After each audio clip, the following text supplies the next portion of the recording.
If you were like most people, you tend not to think a lot about the public library. At least, I don't. We use it on a weekly basis in my family, but it tends to be one of those things like the police department or public works that you just assumed has always been and will always be. Obviously, I realize that there weren't public libraries in the throes of the Dark Ages. But besides that, I always assumed that our modern public library, or something like it, had more or less come to being by at least the 18th century.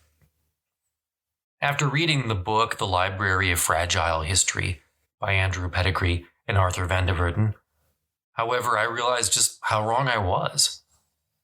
So I wanted to take, just a little bit of time here to give you all a deeper sense of just how important the library as an institution has been to the development of Western civilization, and how said development has been anything but uniform. Moreover, how libraries have always been, and probably will always be, objects of controversy. Just consider the question of critical race theory in the United States today. Should libraries carry books that support or controvert said theory? Should libraries be punished for supplying patrons with books that cover subjects that make members of the public and some members uncomfortable? These are all questions that, as it turns out, aren't new at all, nor are they likely to go away. So let's take just a moment and discuss and think about the history of the library and try to put all this into some sort of context.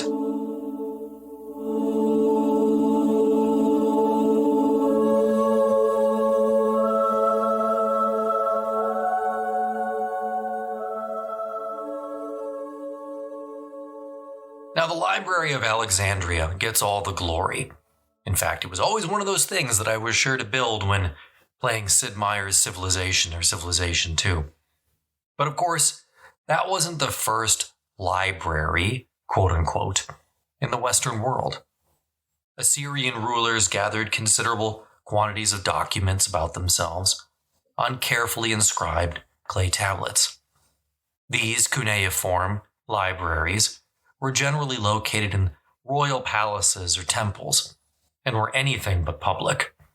Rather, they were intended for royal and religious orders and purposes, as one inscription makes bluntly clear.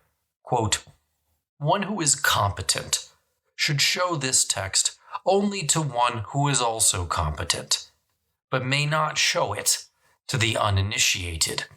End quote. Now, some of these, I'll call them elitist and elite libraries, were pretty considerable. Collections of 700 to 800 items have been excavated, and the Royal Library in Nineveh stored over 35,000 tablets. But literacy did not begin to become more widespread in the Western world until the adoption of papyrus as a means for writing. Papyrus grew abundantly in the Nile Delta, and the process of splitting the reed stalks and weaving them to make a scroll was easy enough. Soon, the burgeoning alphabets of the Greeks and the Phoenicians had something to write on. Papyrus was the preeminent writing instrument of the ancient and classical world, and made that great library of Alexandria possible. By the 4th century BCE, Greece was a highly literate society, at least the elite level. And please, no until I'm talking about the modern age. When I'm talking about literacy, I'm only by and large talking about the elites. Aristotle, as we know, he even infused Alexander the Great with a love of book learning. And let's not forget, it was Alexander the Great who planned that city on the northern coast of today, what is Egypt, Alexandria. That most classic of all classical cities. And that's where the Great Library was. Now, we'll never really know how big it was. Scholars have discussed 200,000 or even 500,000 scrolls, which, if that was true, that would mean that the Great Library was larger than anything that would exist again until the 19th century. The texts were stored, we think, alphabetically, and we can presume by genre just given the numbers. However, a key feature of the library, and this we see echo forward even today, wasn't the scrolls themselves, but the relative quality of the scholars who were attracted to the library. The library ended up creating itself. It wasn't just a repository of knowledge. The Great Library is crucial for Western history because it spurned development. It wasn't just there to hold scrolls that talked about things that happened 1,000 years ago. It was there to see that discoveries about things that were going to happen did. Now, when Rome seized control of the ancient world completely, circa 31 BCE, the Library of Alexandria reduced in importance, though it would never disappear.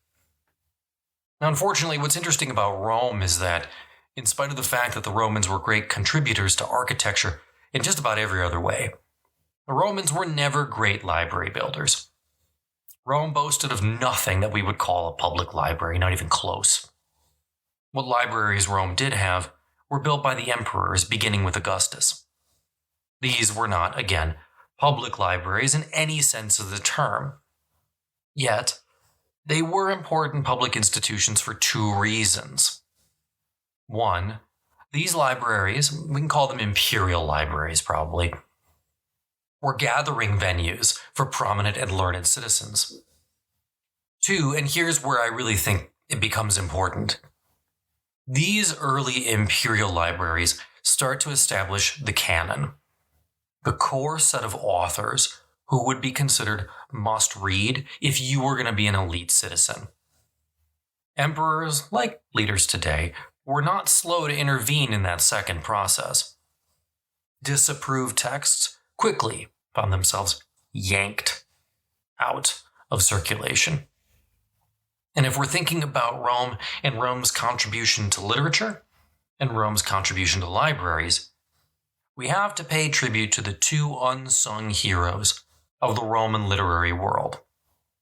The enslaved scribes, who copied the texts, and the Christian church, without which the vast majority of Roman texts would have been lost.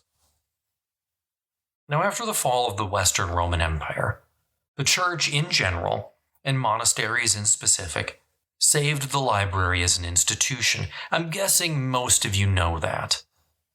Monasteries proliferated in the Middle Ages, and because they shared copied manuscripts, the destruction of one monastery did not mean that the work was lost. And I think that's crucial for understanding how that classical heritage gets passed along. Remember, the Renaissance termed itself the Renaissance because it was a rebirth. The Dark Ages was the period between the collapse of the West and the rise of Renaissance Europe. The only reason that there is a classical West to rediscover in the 15th, 16th, and 17th centuries is because it was preserved. Sure, a lot of those works were preserved in the Byzantine Empire and then made their way to the West with the fall of Constantinople in 1453.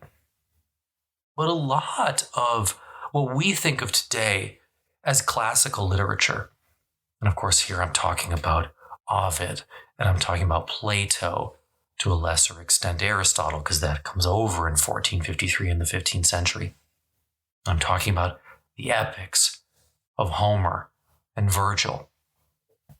Those are there because of the monasteries. And crucially, they're there because monasteries shared texts. The 5th, 6th, 7th, 8th, part of the 9th centuries were not pleasant places to be.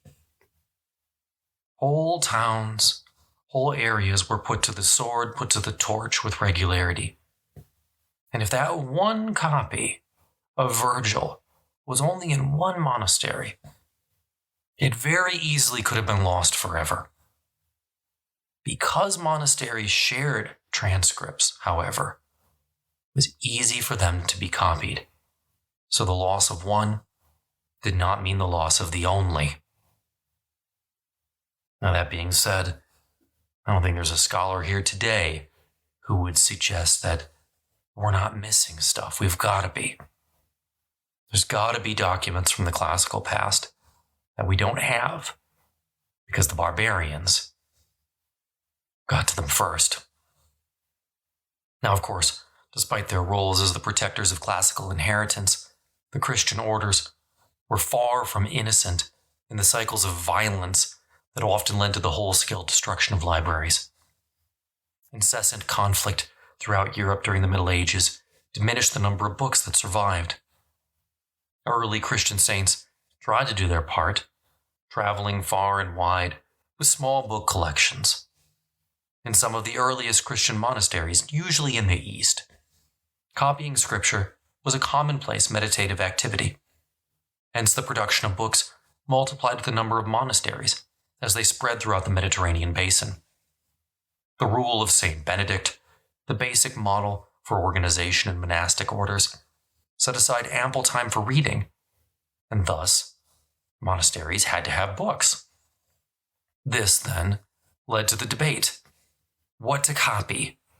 Should monasteries only copy scripture? Or could they copy classical and therefore pagan books as well? Ultimately, this answer was solved in favor of the pagan books, and the reason that it was because of the classical tradition of the Roman education. The classical tradition of Roman education, from an ideological standpoint, saves literature. Because the desire of the elites in Western Europe was to try to ape, in some way if they could, that classical Roman education, which meant that you had to have Virgil, you had to have Homer, you had to have those other works that were part of the canon that was established by those early imperial libraries. And so while monasteries get a lot of the glory, it is the establishment of the canon early on and its perpetuation through the classical Roman education that ends up making the Renaissance possible. Now, during the early Middle Ages, there's another innovation to be aware of. Papyrus finally goes out of use. Papyrus, even though it grows very well in the Eastern Mediterranean, especially around Egypt, turned out not to be a very useful way of creating books as that culture starts to shift away from the Mediterranean and towards Northern Europe. And so what we see instead in the 5th, 6th, 7th, 8th centuries is the arrival of what's called the Codex. The Codex are sheets or tablets that are laid on top of each other and sewn or stitched together. These are available in ancient Rome, but they were really used exclusively as notebooks or as exercise books. But then, at some time in the late 3rd century, codices begin to replace scrolls as the normative way to preserve a body of a text. Now, ultimately, what ends up happening here is papyrus is the old way. It's the classical way. It's where Homer is. But codices, those tend to be Bibles. Those are biblical. And so the ultimate triumph of Christianity gives us the Codex. Now, interestingly, book copying in the beginning was a chore that was reserved only for the ill in a monastery. The dialogues of Pope Gregory I list out the potential tasks that a monk might do. And these include everything from baking and building to cleaning and gardening. But copying manuscripts, fascinatingly, isn't on the list. It wasn't until the reign of Charlemagne in the late 8th and early 9th centuries that monasteries really started to take on roles as book producers. Charlemagne is the key guy here because his ambition was to reform his disparate territories in terms of law, administration, and faith. And he could never have achieved this goal without a united network of monasteries. One of Charlemagne's chief concerns was uniformity of language. The Frankish king was genuinely very worried that if his people said the Mass incorrectly, they might be inadvertently damning themselves to hell. Church dogma had to be dogma, it had to be orthodox, it had to be uniform. And so in a decree, Charlemagne specifically addressed the need for proper schools, wherein students could learn to read and, therefore, prepare proper books. Now, to his credit, Charlemagne did not concentrate book production around one spot in his court. He allowed all different monasteries to work on copying manuscripts, a practice that would continue even after his realm dissolved. Now, the development of an actual library, as we might think about it today, within any given monastery was a very gradual process. And in most monasteries, actually, a separate library room never came into being. In reality, books were spread out in niches throughout the monastery, depending on the monastery's need for the book. For example, in the chapter house, you would keep books that were needed for communal reading because that was the purpose for that room. Clearly, most monasteries adopted a style of bookkeeping that prioritized access and efficiencies. Only those monasteries with an extensive storehouse of books concerned themselves with a dedicated reading room. Sadly, this also meant that it was a lot easier to steal the books. And this is going to be a perpetual problem that is going to dog those who want to create public libraries for centuries to come. Monasteries were relatively closed communities, and they could still control access to their books fairly easy. However, in the urban setting, in cathedrals and chapter houses, this was a lot more difficult. The solution in those places: place the books under some restraint. Aesthetically pleasing? No. Necessary? Absolutely. In the beginning, book owners simply chained the books to the desks. And some libraries were still using that method in the 18th century. Now, by the 15th century, the move towards urbanization meant that there were many more urban chapter houses than rural monasteries. As these rural monasteries closed, often their books were either turned over to an urban chapter house or sold off lock, stock, and barrel. Many of the great early book collectors went around purchasing all of the books from different monasteries as they closed. This phenomenon was all tied into the Renaissance, and throughout the movement, the heart of humanism. So starting in the Renaissance, serious collectors soon began to build the first great secular libraries since the fall of the Roman Empire. These, for the first time, began to rival monastic collections in terms of size and importance. In Italy, they developed what was called the Pikia System for the first time. This is where you see some form of lending actually taking place. The Pikia System was basically one by which mostly students could rent out small portions of a manuscript. So think of like a piece of the Iliad or a piece of the Odyssey for a period of time for a relatively inexpensive amount of money. Now, the Pikia System originated in Bologna in the early 13th century, but soon it found its way into nearly every university in Western Europe. Each university was sure to make certain that the price of these Pikias remained low, often controlling the cost of the sale themselves. Now, this meant that university-affiliated workshops were allowed to, and often had to, take on extra work on the sides. Stationers, for example, who sold plain student texts for next to nothing, simultaneously realized that the nobility might pay 100 times more for a very different type of book. And so here is where you start to see the development of two different tracks of book production around the 13th, 14th centuries. We've got one elite system and one very basic system. So this is a phenomenon that emerged most clearly in Paris in the late 13th century. Noble patronage set the standard for book production outside the university and the monastic world. As administrative centers grew, both in size and sophistication, it's no surprise that literary activity grew in proportion. Indeed, most secular writing from the period flowed from the pens of men who were otherwise secretaries to kings, dukes, and princes.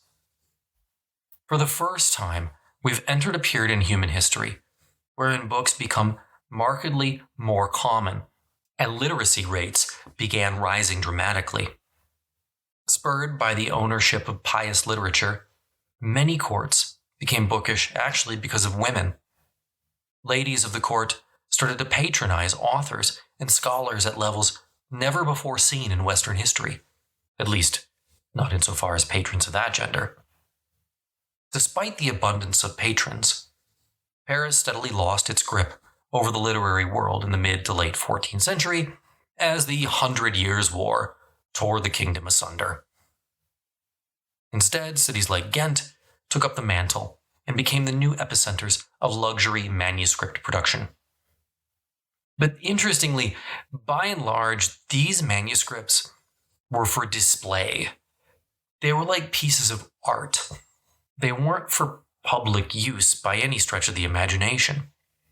So in this case, an increased production of books in the 14th century didn't actually lead to an increase in literacy or an increase in public availability. Upon the death of a prince, these books normally just went to the successor. Only in Italy were people beginning to conceive of something that moved us closer to our idea of the public library. The pace of book collecting in Italy was set by humanist scholars, a fact I just alluded to. Here, for the first time, men were developing private studies wherein they could house their books.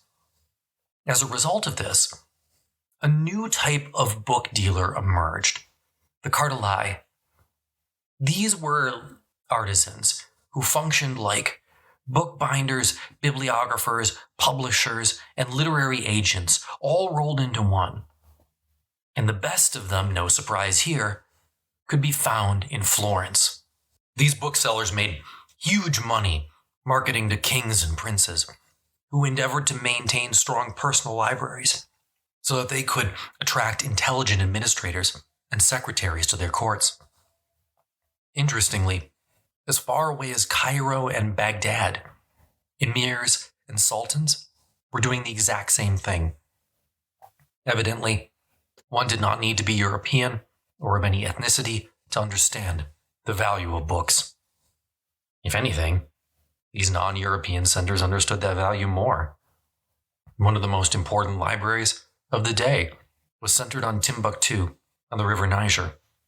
Yet for all the advantages that the Islamic world held over Europe for the moment, everything would be turned upside down when Johannes Gutenberg invented his printing press. The Gutenberg Bible, as revolutionary as it was, did not spell the end of manuscript culture. However, the printing press did cast an immediate shadow over manuscript book production that had emerged in France and Italy since the 13th century. The most immediate impact of the printing press was to transform the library from solely the purview of the elite to something that might actually benefit a larger section of European society. Interestingly, the change also impacted manuscript production, at least for the elite, as books were eventually no longer seen as purely luxury goods as they had once been. Now, there were major economic limitations if you were going to run a printing press. These are things I didn't know about. I found them fascinating. But step back and think about it for a second. When a book is done, the scribe, if he was doing a manuscript, was paid and the transaction was done. Printing was another matter, and maybe this is why, in hindsight, we see the invention as so much more important than it was necessarily seen at the time. Because printers had to mass produce books with no real idea as to who was going to purchase them. They simply had to guess based on experience, and they wouldn't be able to recoup their costs until they sold their goods. Now, these printers could flood the market if they wanted. That would have economic implications. The sheer quantity of new books in circulation drove down prices by the 1490s. And by 1500, 9 million copies of printed books were in circulation.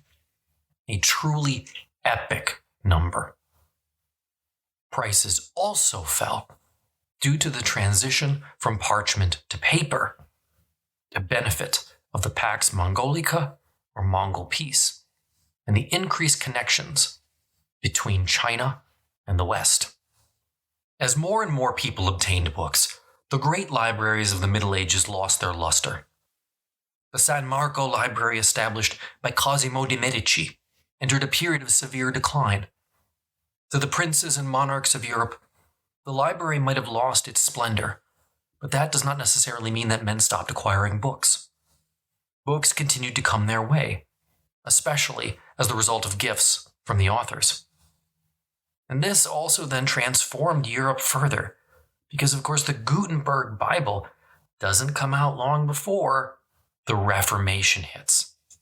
And there's a definite connection, I'll go into this in the Reformation episodes, between the establishment of the printing press and the overwhelming amount of criticism that's going to come the way of the Catholic Church.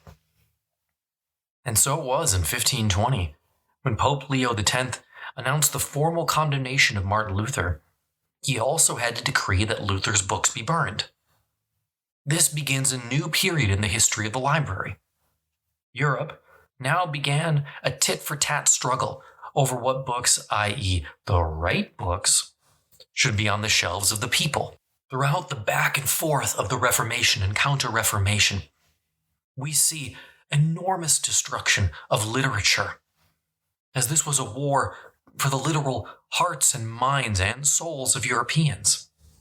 This was one part and one time when Europe really started to lose books, because as old libraries were confiscated, oftentimes they were destroyed, especially if they didn't contain the quote-unquote right books.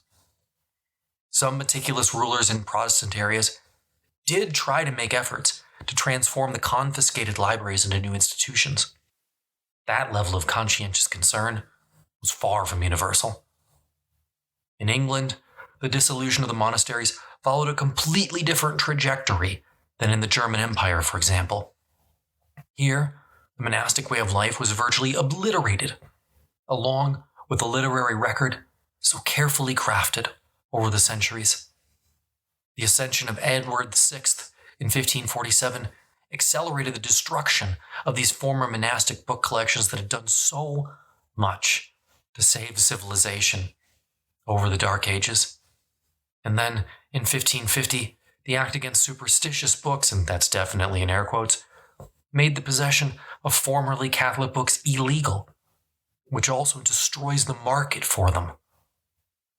Edward was followed by Queen Mary and the Catholic Restoration, which then saw the destruction of all the Protestant books. The situation reversed itself again under Elizabeth. This was so devastating to books in England. If we compare the size of libraries before and after all these repeated incursions, it's obvious how much they suffered. In 1529, the University Library of Cambridge possessed a collection of between 500 and 600 volumes. In 1557, only 175 remained. And the size of the library would not increase until the 1570s. By 1550, 100 years after the invention of printing, Europe was awash with books. More books had been created in the last 100 years than in the whole history of mankind up to this point. But who bought all these new books? Well, generally, armies of lawyers, civil servants, doctors, professionals, and ministers of the church drove demand and purchased books flying off the printing press. Storage and display of these books in the family home led to new architectural solutions, and hence the home library. And this time, the nascent Dutch republics carried the baton of the library, driving demand throughout Europe. Of course, still, the people who owned these books were learned. Over 75% of books owned by doctors and lawyers, still in the 16th and 17th centuries, were written in Greek and Latin, not in the vernacular. Still, in the 17th century. Now, professional men who required a lot of books had to improvise solutions for their storage, balancing the needs of accessibility and security. But the major movement toward public libraries happened in the universities and the colleges. Older colleges founded before 1500 tended to maintain their collegiate structure, which impeded the growth of an official university library since each individual college had its own. And for the most part, these college libraries tended to be the extensions of the professors' personal libraries. One way to build a stronger university library was by bequest. Universities could be left large sections of books, but that was haphazard. Now, the fact that Cambridge, in fact, didn't even own copies of the works of its most famous scholars was not atypical, because the only real way for universities to build their libraries was to provide money, and this, all too often, was lacking, even as the calendar turns to the early 18th century. Plus, often staffed with unremarkable librarians, these same libraries had a very difficult time holding on to the books they did have, and repeated thefts only tended to reinforce the idea that university and college libraries should be restricted to professors only. So students attending some of these colleges and universities in the 18th century didn't have access to their own college's library for fear that they were going to steal the books. Ironically, however, the largest hindrance to the growth of university libraries and libraries in general in the 18th century, at least early on, was the relative abundance of books in the open market. The reason is because professors could get all the books that they needed for themselves, and as a result didn't have a need for a university library.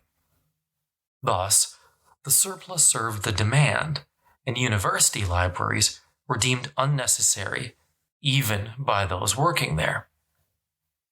But that doesn't mean that books didn't spread. In 1620, when the Pilgrims left for the New World, and I know the word pilgrim is an anachronism, but let's just go with it, they considered it crucial to take books with them. Some books, though, belonged in what they called New Jerusalem, some did not. And it was their duty to take their civilization with them in the form of the correct books. The Pilgrims took extraordinary quantities of books with them, and these stocks were replenished by relief and trading vessels that came after the Mayflower. Moreover, the passage of books to the New World was, at this point, and for a really long time actually, a one-sided affair. Books only went from Europe to the New World for a long time. If someone died in Massachusetts, their books stayed in the colony, even if their family lived back in England. Those who returned to England from the colonies were expressly instructed to leave their books behind. In 1638, Charleston minister John Harvard left an impressive personal library to the Cambridge University that still bears his name. And by the end of the 17th century, Harvard had the largest collection of books in North America. But this still doesn't get us to our question. How do we get to the modern library of today? The origins of the town library can be traced all the way back to Charlemagne. In 1802, the Synod of Aachen made each parish church responsible for keeping a minimum number of liturgical books. Still, the idea was to keep the books, not lend them out. The notion that local libraries should be useful to local communities didn't start to gain traction until the 14th and 15th centuries at the very earliest. The tradition of local libraries first gained real steam with the invention of the printing press, as more and more citizens were able to amass substantial quantities of books. Yet, no longer were all of these religious books, making the parish church an inappropriate holding location. By the 16th and 17th centuries, local collectors were increasingly leaving their personal libraries to the local town library. Hamburg, in particular, was one of the first cities to establish a successful town library that was actually open to anyone. From 1651 onwards, the Hamburg Library was open 4 days a week for 4 hours each day, and even by 1700, allowed citizens to borrow books. As a result, its collection grew from 25,000 volumes in 1704 to 100,000 by the end of the century. Unfortunately, large and successful trading cities were amongst the only ones to have the budgets to establish flourishing libraries. These libraries were normally founded by the city fathers, who had an old-fashioned education and old-fashioned ideals. They typically insisted that the town library continue to maintain ornate and expensive volumes purely for artistic purposes, rather than multitudes of dull but actually useful books. Moreover, most of these libraries continued, even in the 17th and early 18th centuries, to be dominated by books written in Latin. Hence, most libraries in the Netherlands, for example, were sources of extreme civic pride, totally unused by anyone, but admired. Because these libraries also padded their shelves with the expensive volumes their donors demanded, it remained unlikely most would allow the common folk inside. Security concerns led many libraries to lavish extreme sums on chaining books to lecterns or desks. Now England, in contrast to Germany or the Netherlands, came rather late to the town library game, where it tended to be heavily influenced by the local clergy. These local libraries were firmly under the control of the local vicar, who made sure that the shelves were full of theological works written mostly in Latin. Not exactly crowd pleasers. Surprisingly, given that it was home to virtually all the publishing on the island, London was relatively bereft of libraries, even through the 17th century. To the north, however, in Scotland, Reverend James Kirkwood was trying a new audacious plan. He wanted to establish local libraries across Scotland, even the Highlands. He said it would be, quote, "the first and the only nation for a while that shall have this regular and useful plenty of books. Hereby all sort of learning will mightily increase and flourish amongst us. And though we be not a great or rich people, yet we may be a wise and learned people. Yea, further, these libraries in 200 or 300 years will be so full and complete that the most famous and magnificent libraries in the world shall not outdo the meanest library in any parish of this kingdom." End quote. New libraries, Kirkwood argued, would keep bright young men in Scotland, rather than have them spend all their money abroad at foreign universities. His plan was for each parish to get one copy of every book ever written, an audacious plan, to say the least. His enterprise would be funded by £72,000 of public money. By 1702, he was forced to scale back his plans, now asking for only the funds to build libraries in the Highlands, the currently least served area of the country. And you know what? He did it. Kirkwood raised £1,300, bought 5,000 books total, and shipped them out to 77 new libraries in the Scottish Highlands, all between 1704 and 1708. Now, everyone had access to books, and anyone who lived more than 20 miles from their Kirkwood library could borrow a book for 2 weeks. It was nothing less than a miracle.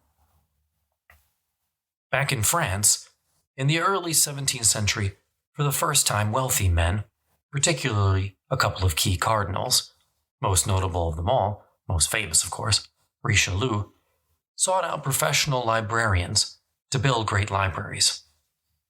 One such man was the famous Frenchman Gabriel Niad. In 1627, Niad wrote Advice on Establishing a Library, a work that would be the foundation for library building for the next century.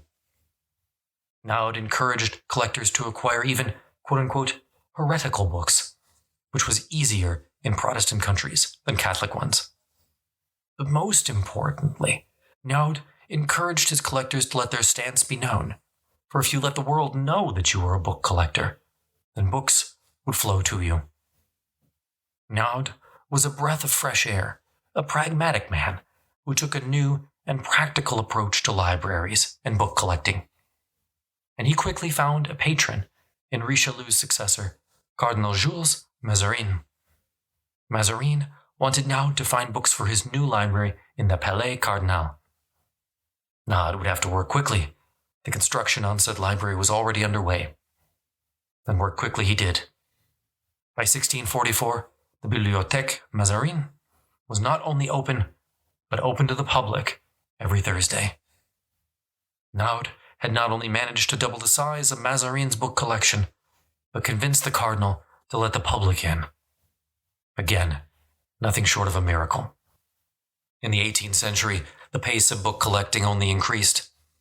Again, most of the old books came from monasteries. The first major blow was the dissolution of the Jesuits in 1773. With their monasteries closed, the former Jesuit libraries were packed off and sold, if not, just left to rot in derelict buildings. But enlightened book collectors weren't going to stop with the monasteries. The goal of the Enlightenment was to liberate knowledge from the grip of the past. An Enlightenment library would consist of all useful books, not just those that confirmed ecclesiastical assumptions.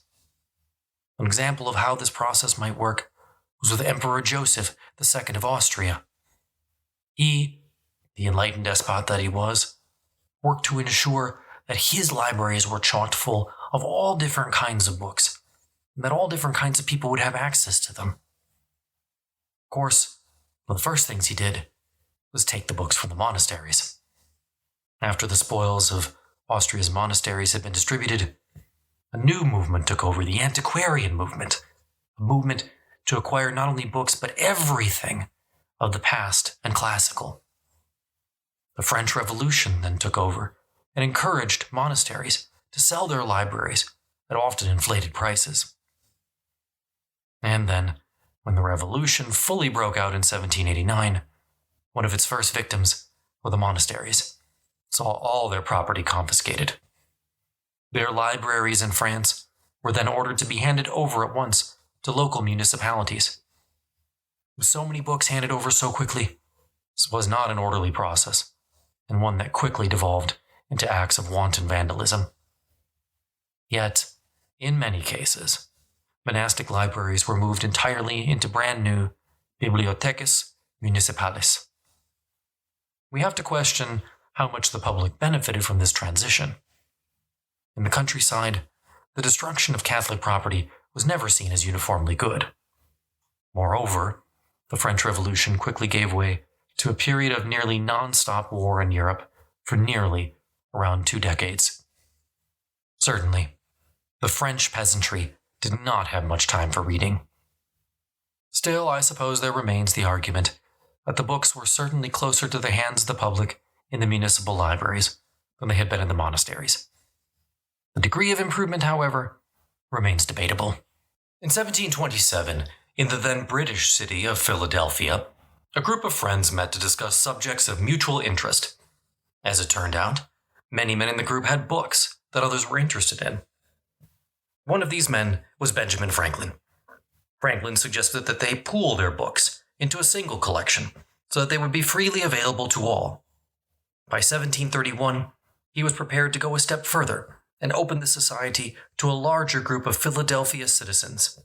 Each would pay a joining fee and an annual subscription to allow the creation of a library for their mutual use.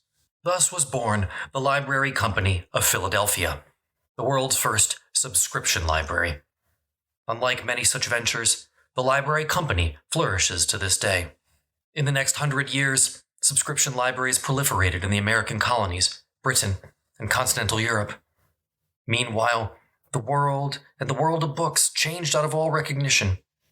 Both Europe and then the United States, as it became, experienced huge increases in population, along with a steady rise in literacy. New methods of transportation brought isolated communities together, creating reading nations. Steam-powered presses made available a multitude of new reading materials, books, magazines, and newspapers. Political reform, the spirit of enterprise and industrialization transformed the social and political expectations of people, who were all now demanding more and more of a stake in decision-making and all the wealth created by their labor. All of these changes had implications for the development of the library. New reading classes were largely shut out of comfortable middle-class sociability of the subscription libraries. These people relied instead on a new tier of commercial circulating libraries that served up fiction and escapist literature for readers to while away the precious hours of leisure time, away from the loom or the factory floor. This major change was accompanied by the beginnings of another evolution, the United States. From this point onward, the United States played an increasingly important role in the development and promotion of the library. In the United States, subscription libraries really took off in many cities. Across the pond in England, their growth was more sluggish. Instead, the exponential explosion of coffee houses in Europe led to quasi-libraries within coffee houses that often utilized subscription services. Coffee houses offered early access to contemporary literature without the extensive responsibilities that came with a formal subscription library. During the same period, we might also note the emergence of book clubs, 6 to 12 friends who met at each other's homes or in a local tavern. These book clubs were also far more welcoming to female patrons than coffee houses. All that being said, by the year 1800, subscription libraries had begun gaining traction in England's port cities and across its northern industrial belt. In the more rural areas, county libraries became the norm, which again, unlike the coffee houses, were much more welcoming for women. Women, in fact, made up of around 20% of the total membership of all the county subscription libraries in England. Hence, by the late 18th and early 19th centuries, women were becoming a major reading demographic.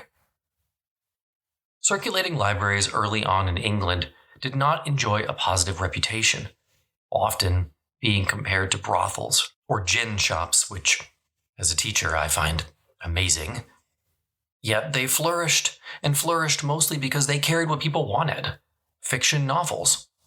In London, the major circulating libraries held between 5,000 and 10,000 works. We can be sure, however, that the vast majority of these were fiction. By the end of the 18th century, circulating libraries with 5,000 to 10,000 books were the norm. This was a significant shift in the history of the library. The development of the circulation library quickly spread from England to its colonies. In 1762, a bookseller in Annapolis started offering circulating libraries to customers at the rate of 27 shillings per year. Once again, circulating libraries encouraged female patrons, and in some cases, openly courted them. To one enthusiastic observer, this seemed to be the future of the library, with profound social consequences. Quote, "It is scarce possible to conceive the number of readers with which even every little town abounds. The common people are on a footing, in point of literature, with the middle ranks in Europe. They all read and write and understand arithmetic. Almost every little town now furnishes a circulating library." End quote. Circulating libraries grew quickly in power within the industry, sometimes with unfortunate results. Consider the example of one such circulating magnate, Charles Edward Mudie. He controlled so many circulating libraries in London that he could almost dictate what writers wrote. And as Britain built a worldwide empire, it began exporting culture through the library.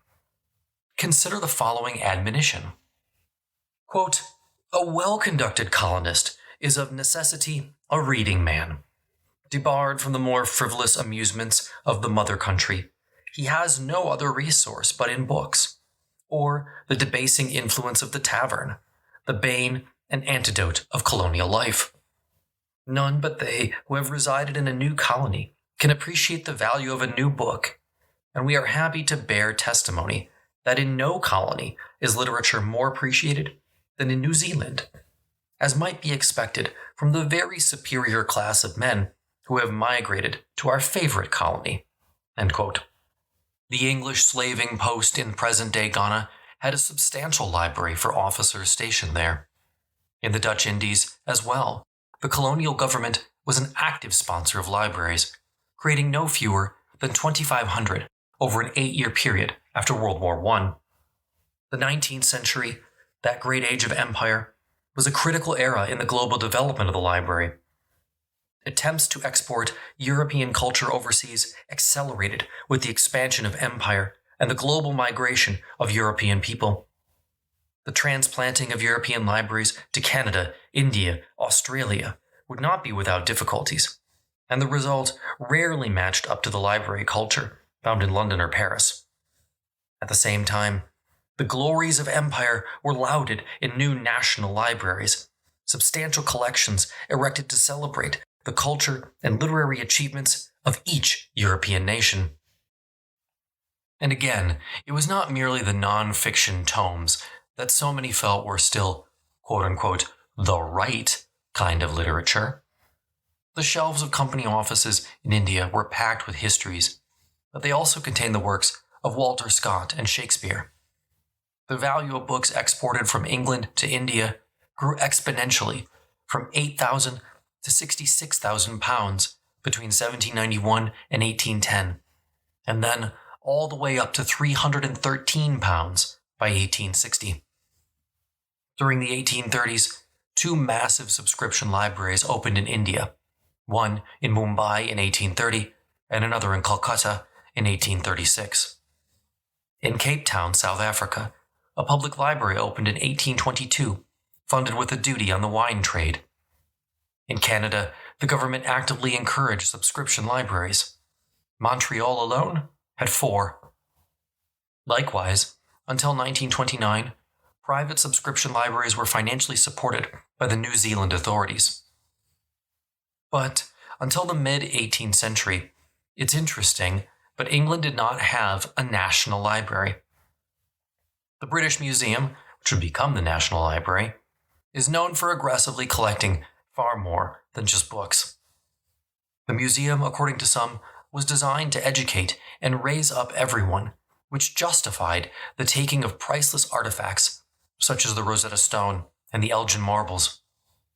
But success comes with its own challenges. As the quantities of books within these national libraries grew, the question became, what do you do with all of them?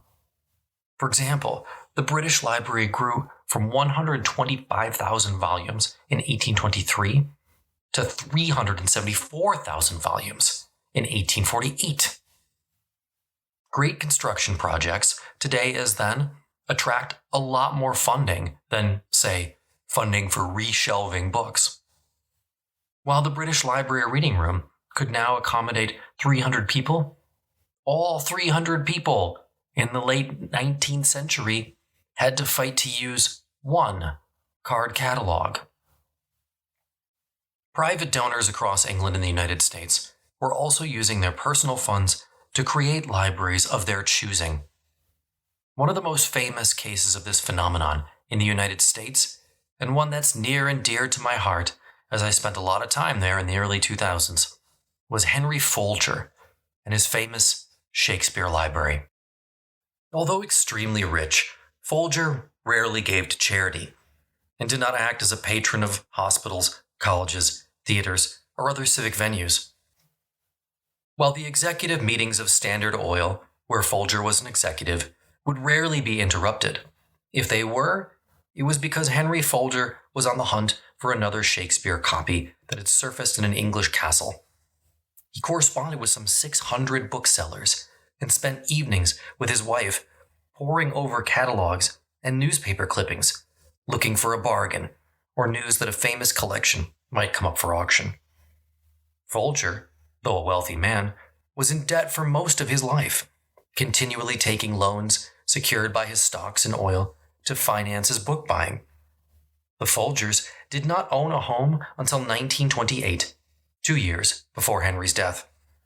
Instead, they occupied relatively modest rented lodgings in Brooklyn. They held few fancy dinners, owned no extravagant cars, or indulged in any other luxuries appropriate to an oil magnate. And this did attract some attention. Although books were an accepted form of luxurious expenditure, they were so only if combined with other indulgences.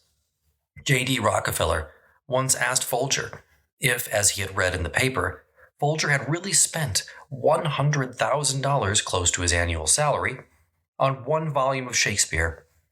Folger responded that it had been much less, which was a necessary reassurance, as Rockefeller explained, quote, "I'm glad to hear you say that, Henry. We, that is my son and I, and the board of directors, were disturbed. We wouldn't want to think that the president of one of our major companies would be the kind of man foolish enough to pay $100,000 for a book." End quote. Folger didn't lie, but he did regularly spend over $10,000 on an exceptional or rare copy, and occasionally over $40,000 or even $50,000. The result of all this extravagance was, however, truly unmatched in his field.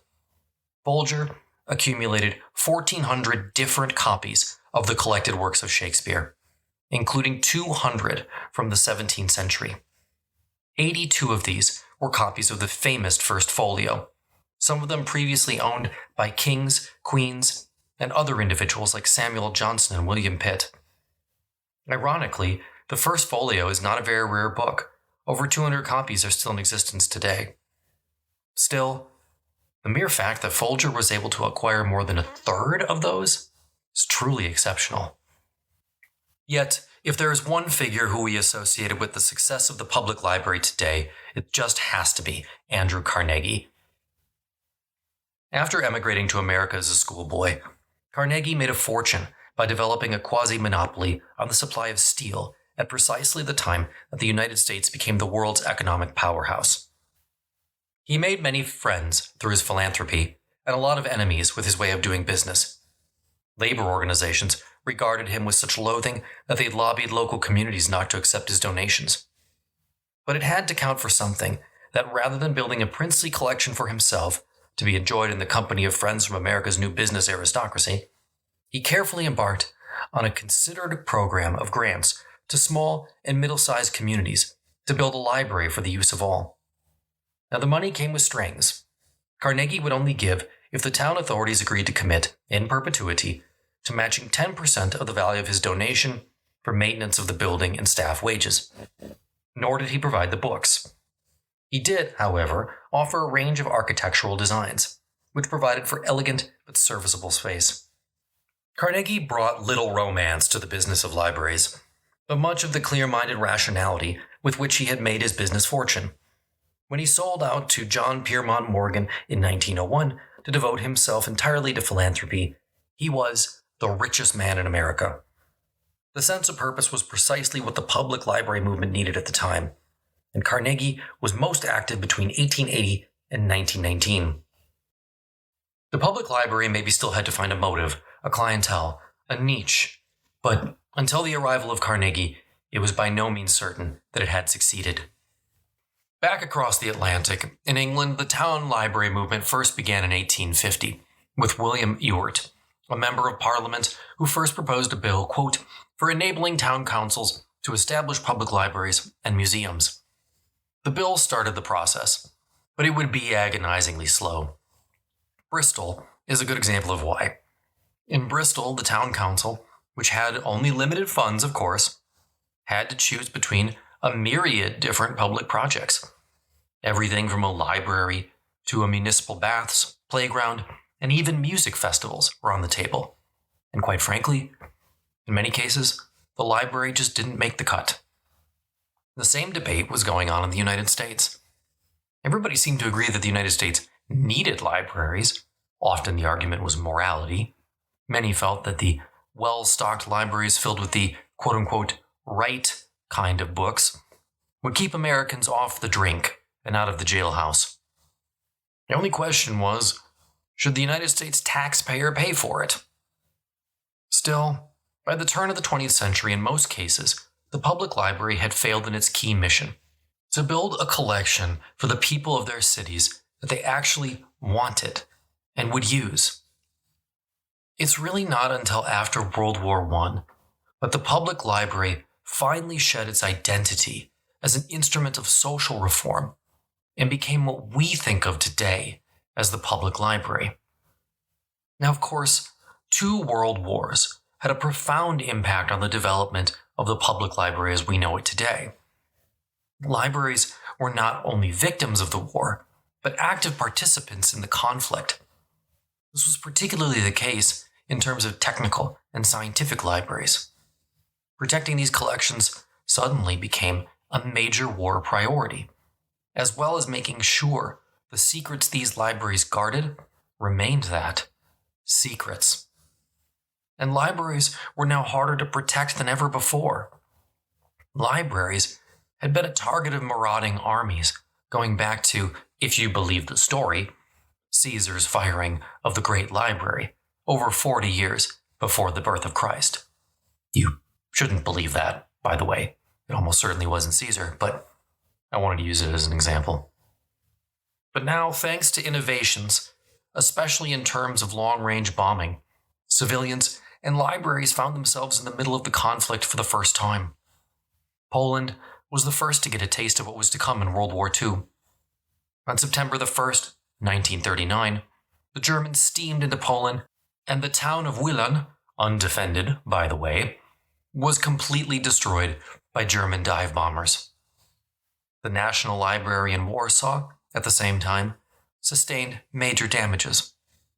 In Netherlands, the air raids consumed the library of the old port city of Middelburg and obliterated all the old center of Rotterdam. The destruction of Coventry in November 1940, itself an iconic World War II event, witnessed the loss of over 150,000 books in the city library. But libraries adapted. Book drives produced millions of donated volumes to replace those wrecked in the war. In London during the Blitz, every night, millions of Londoners made their way down to bunkers where mobile libraries waited for them so the haggard population could pass the hours until the all clear. Then, of course, as the tide turned, the Allies would return the favor to Germany and its libraries.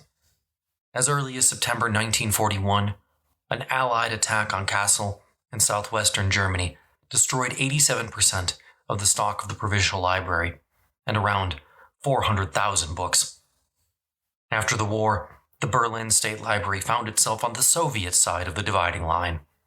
And, until the Iron Curtain came down, over 2 million books mysteriously vanished from its shelves, only to reappear in Moscow. This was in many cases, however, a second looting. Many of those books in the first place that were taken by the Soviets were first stolen by the Nazis, many from Jewish households.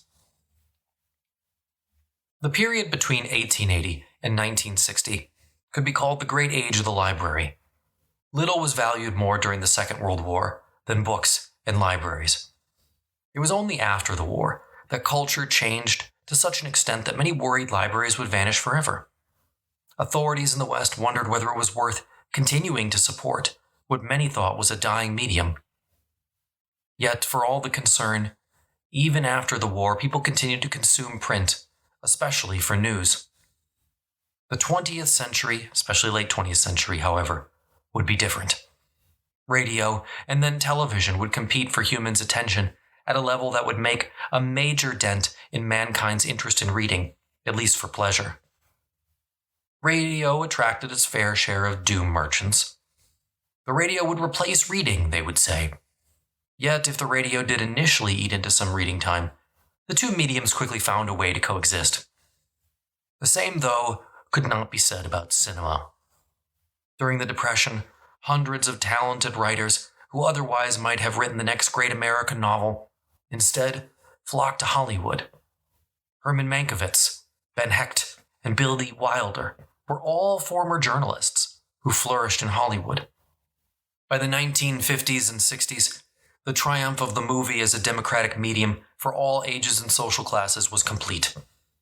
Yet even said victory did not bring the end of the novel or the library. Successful movies based on books often drove demand for said books in local libraries. If anything, libraries were actually hurt more by the publishing industry in the later half of the 20th century than the film. The Consumer Revolution meant that, by 1933, over 110 million copies of books were printed in the United States, a figure that more than doubled 10 years later by 1943. Libraries always worked best when they offered what people could not easily get on their own. That now seemed like very little, though libraries did tend to remain important in more rural areas where getting access to books remained challenging. And, as a result, the Bookmobile became a familiar sight throughout the United States. In places like Texas, the Bookmobile was the only practical means to meet the needs of the state's citizens, given its large size and, around 1950 at least, rural nature. But then the economic downturn of the 1960s intervened, and voters balked at the cost of maintaining these mobile libraries.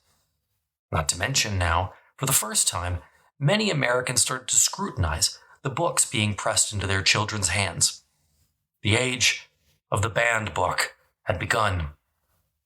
As a result, Texas bookmobiles were entirely phased out by the 1970s. Interestingly enough, given how important children are to libraries today and vice versa, they were only ever considered as a potential patron in the 19th century. Before then, the goal was to keep kids out of libraries. More interesting, at least to me, compulsory education also hurt public libraries, as states funneled money into school libraries at the expense of public ones. The first truly children's library was not established in France until 1924. Instead, there the efforts were all about the schools. Still, in the United States, especially many local libraries, considered efforts to retool their libraries for children. One unfortunate side effect of this decision was that young adults now lost some of their place in the library. For example, mechanical and institutional libraries began to fall out of favor, limiting self-help options for adults. But again, with more and more children coming into the library, the question remained, what should be on the shelves? Many communities across the United States started trying to ban certain books under decency laws. An additional issue facing American libraries in the mid-20th century was segregation in the American South. The southern states had always lagged behind the rest of the nation in terms of number of libraries, and even those that did exist, by and large, did not admit black patrons. This would prove to be another issue that would have to wait for the Supreme Court to take action. I will not say that said court solved the problem, given the remaining scourge of racial inequity in America, but it certainly helped when it struck down segregation in education in 1954. Outside of the United States, many former colonial territories began receiving libraries for the first time. Across the globe, different nations and cultures were facing the question of what should libraries be in the late 20th century. France was one of the first to look to major library reforms as ways to accomplish social objectives. But the question really, now in the 21st century, is, do we still need physical books? And if we don't need physical books, do we need libraries? Google tried to argue no. Their global library project aimed to convert to PDF every book currently in existence, though they haven't made it. Yet libraries remain places where people still want physical books, me amongst them. Efforts to turn libraries into glorified Wi-Fi hotspots have backfired dramatically in some cases. In that spirit, just remember, when you hear gloom and doom, for thousands of years, people have been predicting the end of book collecting in some way. Yet libraries live on. According to current research, there are 2.6 million institutional and 404,666 public libraries worldwide. And that, my friends, is a lot of good books. Well, this was, of course, a very short taste of the work, The Library of Fragile History. I've got a link to the book in the show notes if you're interested in checking it out. I just wanted to hit a couple of the highlights that I found really interesting, rather than try to wade through all 700 pages of the book with you now. I hope you enjoyed it. Next month, we're going to start a brand new patrons-only series, looking at the Knights Templar.